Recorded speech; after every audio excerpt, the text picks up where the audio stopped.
Qala Ka'ab radhiyallahu anhu qara'tu fi ba'dil kutub anna man mata taiban minal ghibah kana akhiru may yadkhulul jannah wa man mata musiran 'alaiha kana awwalu man yadkhulun nar.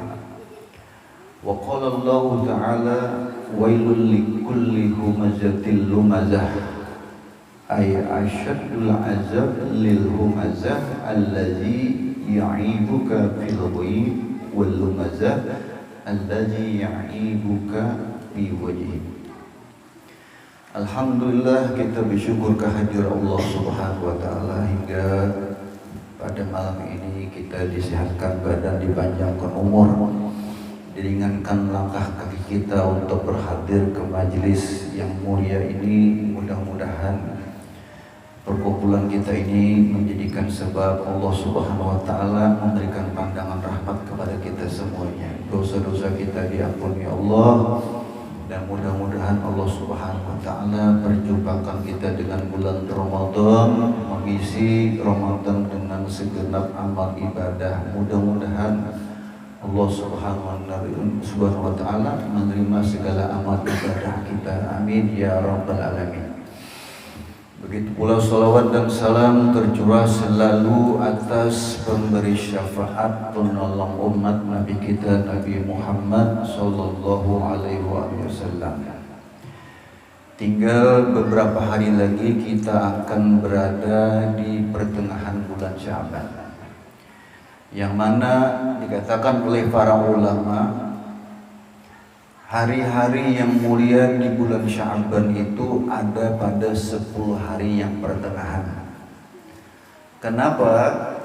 Karena di pertengahan bulan Sya'ban itu ada satu malam yang luar biasa, malam yang mulia, yang menjadi hari rayanya para malaikat Allah.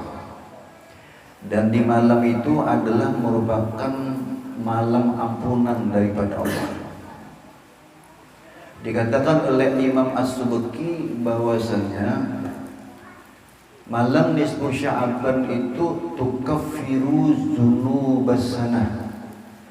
Kalau kita menghidupkan malam nisfu Sya'ban itu dengan segenap ibadah, menghidupkan malam itu dengan segala kebaikan-kebaikan, maka menjadi penebus dosa kita setahunan. Tapi bujur-bujur kita mengharapkan ampunan dari dosa-dosa kita. Walaupun di malam itu kita dianjurkan membaca surah Yasin dengan niat-niat tertentu, tapi kita kadang meunting niat-niat itu. Kalau niatnya mudahan panjang umur, murah rezeki, dikayakan oleh Allah dari manusia yang lain. Yang penting dahulu bahwa malam itu merupakan malam ampunan dari segala dosa. Malam itu disebut sebagai takfirul lailah, lailatul takbir, lailatul hayat, yang mana setiap hamba-hamba Allah Subhanahu wa taala itu dipandang Allah dengan pandangan rahmat dan mendapatkan keampunan dari dosa-dosa kita. Itu yang penting dulu. Manakala Allah Subhanahu wa taala membukakan pintu-pintu ampunan kepada kita, maka hendaklah kita jangan mensia-siakannya, yaitu dengan aktivitas-aktivitas yang tidak ada hubungannya dengan amaliyah malam nisfu Sya'ban. Kalau misalnya bagi jalanan acara misalnya, kada peduli dengan malam itu, berarti orang itulah yang menjauhkan dirinya daripada Allah. Ya, seperti seekor onta yang lari. Pian kalau onta itulah sampai buka kaman aja kan menyelesaikan kada mau dapat. Itu onta. Kalau ayam, kambing nyaman jadi tangkap. Tapi kalau onta, makanya digambarkan orang yang menjauh daripada Allah Subhanahu wa taala itu seperti larinya onta itu. Maka oleh sebab itu Imam Subki mengatakan bahwasanya annaha tukaffiruz dzunubas sanah, itu bisa menebus, menggugurkan dosa-dosa kita setahun. Wal jumu'ah tukaffiruz dzunubal usbu', kalau kita menghidupkan malam Jumat, malam ini malam apa? Malam Jumat, banyak sholawat, banyak mengkaji ilmu agama, banyak berzikir, banyak khusyukkan hati kita di malam yang mulia yang datangnya seminggu sekali. Apabila kita betul-betul memfokuskan diri kita di malam Jumat ini dengan berselawat kepada Nabi Muhammad, maka itu sesuai dengan apa yang disabdakan oleh beliau, aqsiru minas sholati alayya fil lailatil gharra wal yaumil azhar. Perbanyaklah ujar Nabi Muhammad SAW, engkau berselawat kepadaku di malam Jumat dan di siang harinya. Jadi bukan malam ini aja, sampai siangnya kita tetap memperbanyak selawat itu. Artinya bukan baca aja, tapi dibanyakin bacanya selawat tersebut. Ya, selawat itu. Kemudian lagi kata beliau, Lailatul Qadar tukaffiru dzunubal umr. Bila kita menghidupkan malam Lailatul Qadar, maka itu menjadi penebus dosa kita seumuran. Amun juga dapat. Ada kan yang sudah pernah mendapat Lailatul Qadar? Atau kawan kan mesti dapat, adakah? Jangan-jangan kita mendengar kabar orang dapat Lailatul Qadar, lalu kita datangi, dikira bujuran. Soalnya ada bujuran. Iyalah. Mun orang tuh dapat Lailatul Qadar tuh pian kada mau habar-habarinya. Karena memang orang yang dipilih oleh Allah untuk mendapatkan itu adalah orang yang kada katuju pamer, kada katuju habar-habar. Ini kada sabajaran tahuan habar. Enggak mau dasar bujur dapat lah. Nah, tapi kalau anak padilahnya dapat laksanakan sembahyang sunat ba'diyah isya 4 rakaat, seakan-akan dia beribadah di malam Lailatul Qadar. Itu padilahnya. Enggak? Padilahnya. Jamaah sekalian dimuliakan Allah Subhanahu wa taala. Maka oleh sebab itu jangan kita lewatkan kesempatan baik di malam nisfu Sya'ban itu. Ini insyaallah kita di majlis ini mengadakan aktivitas peribadatan malam nisfu Sya'ban. Silahkan anak hadir di sini ya, silahkan. Mari kita kembali dengan pembahasan kitab Muqasyabhatul Qulub, supaya kita terus istiqomah membaca ini. Walaupun ada bahasan khusus di malam ini, yaitu setiap bulan kita membaca kitab Al-Busyra yang dikarang oleh Sayyid Muhammad bin Alwi bin Abbas Al-Maliki radhiyallahu anhu. Qala Ka'ab radhiyallahu anhu, berkata Ka'ab, salah seorang daripada sahabat Nabi sallallahu alaihi wasallam. Ujar Ka'ab, aku telah membaca sebagian daripada kitab-kitab. Mun sebagian itu berarti kada sebutin kitabnya. Nah, dibaca sini. Keterangan di dalam kitab tersebut tertulis bahwasanya barang siapa yang meninggal dunia dalam keadaan bertaubat daripada perbuatan ghibah, bertaubat sudah, saking beratnya dosanya ini, bertaubat sudah, kana akhiru man yadkhulul jannah, maka ini adalah orang yang terakhir masuk ke surga. Mau ditakuni kita sebenarnya bilanya sudah di pintu surga itu anak dulu anak duda ya. Pasti anak dulu loh. Tapi kita hendak berdulu kena dulu. Amunnya kebanyakan hisapnya bisa terlambat kita masuk. Kalau orang nang kada tapi banyak hisapnya, ibarat kita tulak ke Surabaya atau ke Jawa, naik pesawat bawaan banyak ya Allah, bagasi aja 3, imbas sampai di airport Juanda itu kawalah langsung kita naik taksi, kada kawat mahadangi bagasi dulu, diganti pindah duit dulu bagasinya, nama ampun ko aja bagasi ini dihadangi ya putar. Nah, tapi bila orang berangkat membawa tas halus, tas pinggang aja, mbahnya sampai di airport ya Allah, kada perlu mahadangi lagi, langsung exit keluar mencari taksi ini. Gambarannya nih.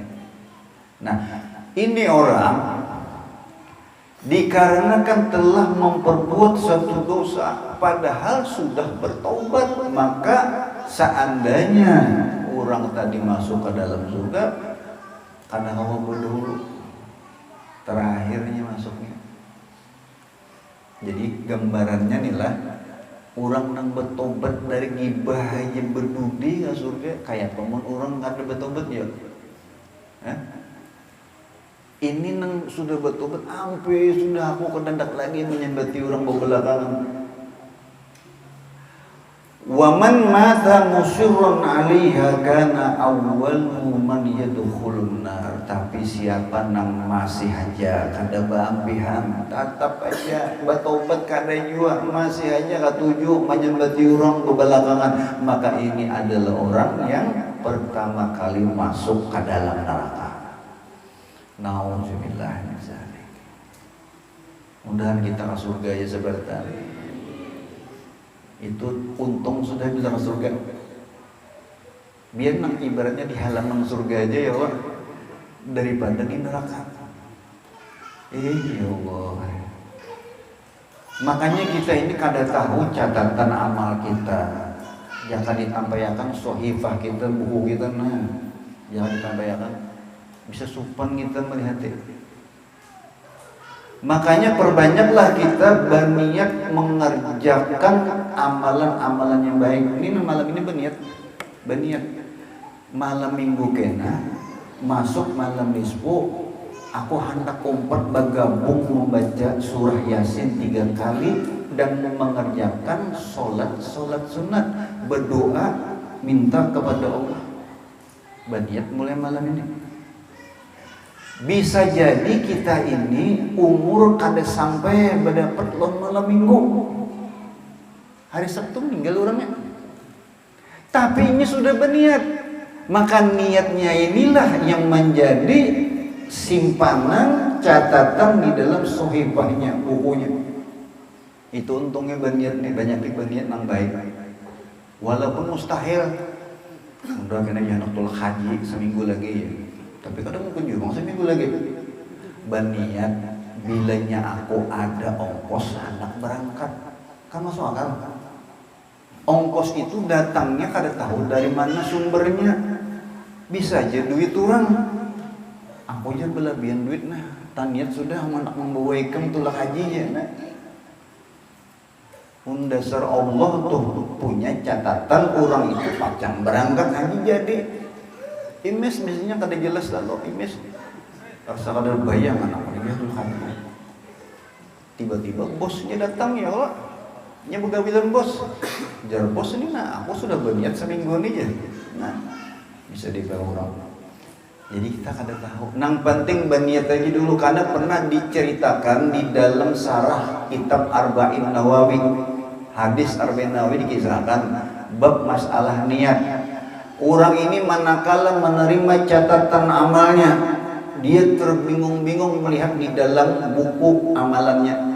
Ternyata di situ ada pahala haji, pahala sedekah, pahala, umroh dan sebagainya. Lalu orang ini bertanya kepada Allah, ya Allah, aku tidak pernah berangkat haji, ini kenapa ada jatah ini? Dan aku tidak pernah bersedekah begitu banyaknya, sebab aku memang tidak pernah ada baisi duitnya. Maka ujar Allah, itu adalah amalmu waktu di dunia yang mana engkau sudah meniatakannya. Bila aku ada duit, aku hendak tulak haji.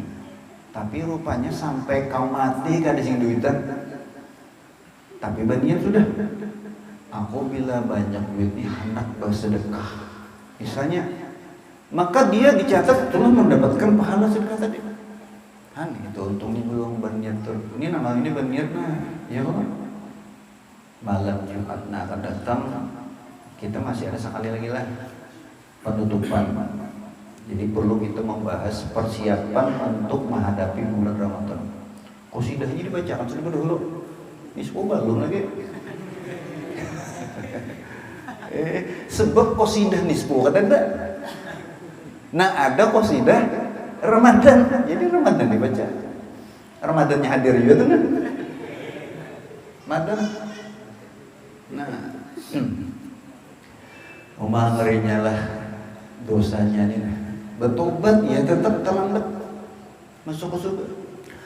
Wa qala Allah ta'ala wailul likulli humazatil lumazah. Celakalah bagi setiap orang yang mengumpat dan serta menipu. Celaka. Itu pasti celaka. Ay asyaddul azab lil humazah allazi ya'ibuka fil ghaib. Jadi arti lumazah ini adalah orang yang menyembati saudaranya, ya, itu berbelakangan menceritakan tentang aib-aib seseorang di belakang orang yang diceritakannya, yang dikisahkan kita tahu, dikisahkannya. Nah itu ngarannya apa? Humazah, humazah, belakangan.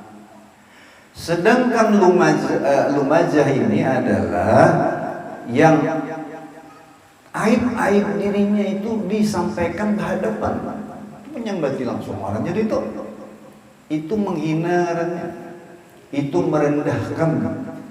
Dan Allah Subhanahu wa taala telah menyebutkan wailul likulli humazatil lumazah. Celaka nih orang nang mengumpat nang belakangan ini lawan nang berhadapan langsung menyambat. Berhadapan itu bedanya tadi.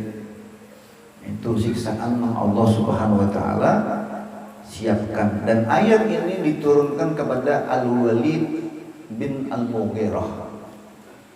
Ini hidup di zaman sahabat bakawan lawan Abu Jahal. Memangnya lain Abu Jahal, tapi ini bakawan. Jadi mun kita nih orang baik, orang rajin ke majelis misalnya, ya Allah bersedekah, ibadat, tapi bakawan lawan Abu Jahal. Makanya disebutkan oleh baginda Nabi SAW, almar'u ala dini khalilih, bahwa seseorang itu mengikut kepada agama kawannya. Mun kawannya itu orang baik, inya baik juga jadinya disangka orang. Tapi amun inya baik, mun bakawan lawan orang nang baik, orang ini satu tim juga nih. Ini satu kelompok juga sama aja, sami mawon orang. Nah, mun kada sami mawon podo wae. Itu aja sudah. Bakawan mah hati-hati, kita di bakawan tersalah-salah ya. Tersumbaya tuh bang, meniru-niru, jangan juga kita ketujuh meniru orang kafir. Misalnya apa, gaya-gaya ini ya Allah, nang ilat pakai anting, ilat pakai anting, 42 mula. Kalau pina mati haratan anting tuh berikit di ilatnya lah, karena kau kita, dah umpat-umpatan lah. Kalau bina kita habis umur, maka kita dicatat, dia anggap kita termasuk dalam kelompok itu. Man tasyabbaha biqaumin bahwa minhum. Nah, Jadi Al-Walid bin Al-Mughirah ini merupakan seorang tokoh kaum Quraisy. Memang orang-orang Quraisy ini adalah kabilah yang dimuliakan di masa itu. Top. Kabilah Quraisy ini top waktu itu. Yang memimpin, bahkan ini Al-Walid Al-Mughirah ini adalah tokohnya seseorang yang kaya raya luar biasa dan berpengaruh.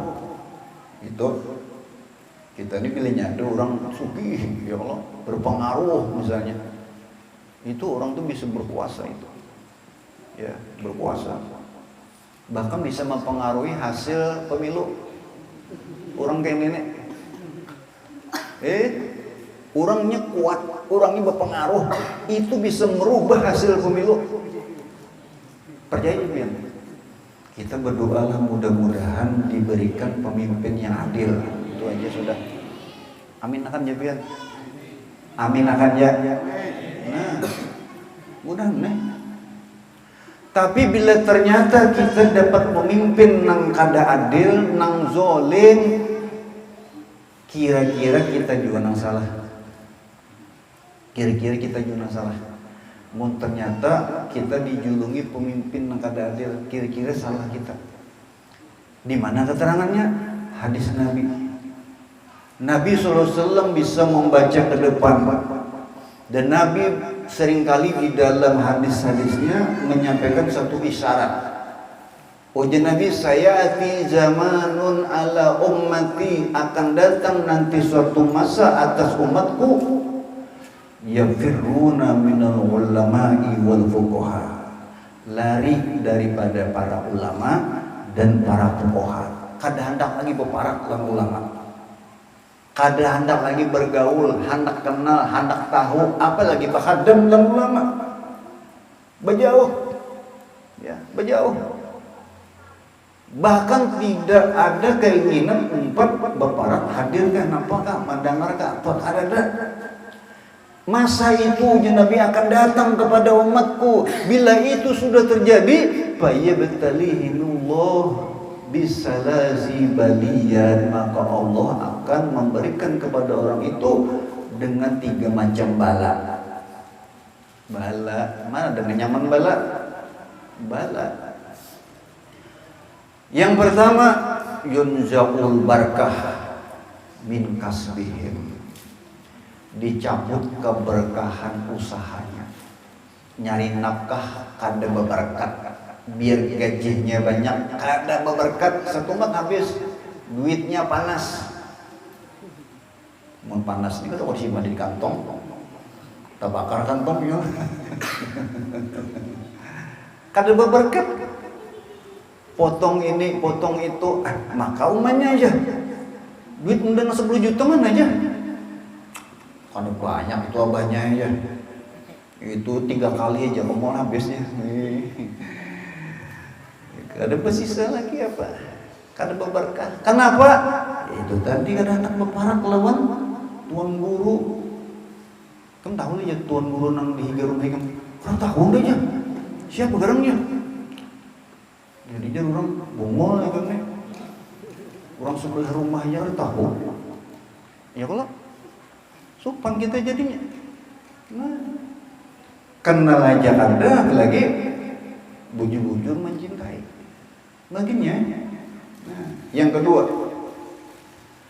yusallitullahu ta'ala alaihim sultanan zaliman. Nah, ini yang kedua ini, Allah Subhanahu wa taala akan memberikan kuasa yang berkuasa atas diri mereka, yaitu seorang pemimpin yang zalim, yang tidak pro kepada rakyat, tidak pro kepada umat, lebih mementingkan pribadi dan kelompoknya saja, keluarganya saja, kada memikirkan masa depan rakyatnya kayak apa.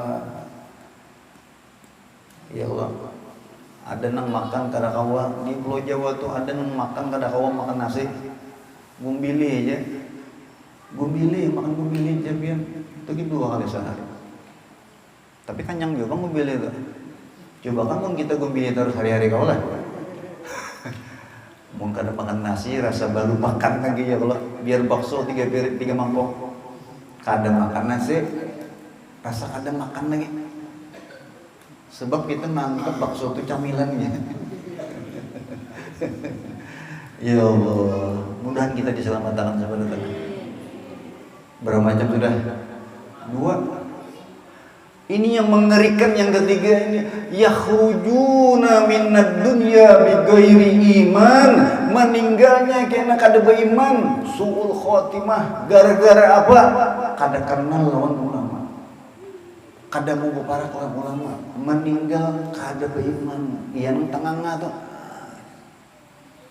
ada video biar ulun lihat tabrakan di belakang tuh kayak tabrakan mobil tuh penyok, kendaraannya takut ke dalam motor itu, batisnya kelihatan di bawah motor tuh keanakan, ini berdarah. Sekali berjalan kamera ke muka, soalnya tuh tawaan aja, harus diulah-ulahnya aja. Nah, sambil mute HP no aja. Batisnya di titiknya darah-darah itu, majulungnya ngeri banget. Sekali HP itu berjalan kameranya video kan, orangnya tertawan aja berdua itu harus juga. Macam-macam ini sudah, macam-macam. Nah, jadi Al-Walid bin Al-Mughirah ini wa kana yaktabun Nabi sallallahu alaihi wasallam wal muslimin, gawiannya menggibah Nabi Muhammad sallallahu alaihi wasallam dan kaum muslimin fi wujuhihim, berhadapan oleh Nabi, menyamati dari Nabi. Apa ujarnya? Kami dan juga Muhammad ini sama-sama orang Arab, maka kami pun patut dipilih jadi nabi. Jangan Muhammad aja jadi nabi. Kami pun berhak yuk. Inya wani bebandan itu karena inya punya power. Orangnya sugih luar biasa, punya pengaruh besar di masa itu. Bepandan kayak itu. Dan kami pun patut juga untuk menerima wahyu berupa Al-Quran. Udah si Al-Walid Mughirah tadi, saking sombongnya menantang lawan Nabi Muhammad. Padahal sempat sadar waktu itu, ketujuh mendengarkan Nabi membaca Al-Quran. Bebulik pulang, kenapa jadi bebulik? Takawan lawan siapa tadi? Abu Jahal. Makanya hati bakawannya kena tobat, sudah ampih, sudah mabuk-mabukan ampih. Babunya handphone. Kawan nang nyetuju menelpon. Jadi cara kawan ya kalau lah sini hadangi di sini aja. Iya hadangi. Gagal pulang, bertobat. Ini kawan tadi. Ini merusak banget kalau ini kan mau sembarangan. Makanya gawin hubungan aulia Allah Subhanahu wa taala itu mengurangi pergaulan lawan manusia karena tak banyak dosa daripada pahalanya. Mungkin hendak ke majelis adalah majelis setiap malam. Bagus saya mun kawan menokoi majelis mendatangi ya Allah di mana-mana hadirin. Nah, tapi lawan amalnya ya Allah kada ilmu aja dah. Wa qala Rasulullah sallallahu alaihi wasallam iyyakum wal ghibah fa innaha asyaddu minaz zina. Ai kama qala Nabi. Ujar Rasulullah, jauhilah oleh kalian akan perbuatan suka mengumpat, menggunjing, apalah merasani wong, apalah namanya. Itu lebih berat daripada zina. Qalu, maka bertanyalah para sahabat Nabi SAW, kaifa takunul ghibah asyaddu minaz zina? Bagaimana bisa terjadi bahwasanya ghibah itu lebih berat daripada zina? Maka kemudian Nabi SAW menjawab, qol innar rajul yazni sumayyatu, kalau orang itu memperbuat perzinahan kemudian dia bertaubat, fayatubullah alaih, maka Allah Subhanahu wa taala akan membuka pintu-pintu taubat. Bertobat. Wa inna sahibal ghibah, adapun orang yang gawiannya menggibah aja, la yufaru lahu, tidak mendapatkan ampunan hatta ya'fu anhu sahibu, sehingga orang nang digibahnya itu memaafkan. Kamana mencari nang digibahnya Jokowi? Mencarinya kemana? Beongkos. Nah, juga kira kan. Kita nih itu pang ngecak ada sadar gitu nah. Ya Allah. Mau ulah dosa dinya membenar sebenarnya. Mau ulah pahala sing ngalihan. Amun kau setiap Jumat duduk di sini namun kau ya Allah. Kina macam-macam alasan. Untung mana nih kau dudukkan di sini aja. Untung mana udah nih aja. Lawan yang buatnya aja untung hadir sini aja. Mau harap benar. Ya Allah. Jadi kita mau onteng yang jelas dahulu lah, karena di manusia ini kita diampuni dosa sudah, untung mana? Karena dosa-dosa ini penghalang bagi kita untuk beribadat. Bila kebanyakan dosa itu ya berat benar. Telinga alergi mendengar nasihat agama itu alergi benar. Telinga ini. Kenapa? Hati keras disebabkan hatinya penuh dengan bintik-bintik hitam. Balrona ala qulubihim, banyak titik kali. Jadi ngalih pandar menerima pendapat orang ngalih pandar. Ini aja yang paling jujur. Makanya kedua nih kita ini menyampaikan munkar, membaca nih jadi apa? Jadi rujukan menurut kita. Kedua ini bisa-bisa, ya. Mudah-mudahan berkat perkumpulan ini Allah Subhanahu wa taala mengampuni dosa-dosa kita, jaga dosa kedua orang tua kita, kaum muslimin dan muslimat. Amin ya rabbal alamin. Ala tilkan niyat wa ila hadratin nabi al-fatihah.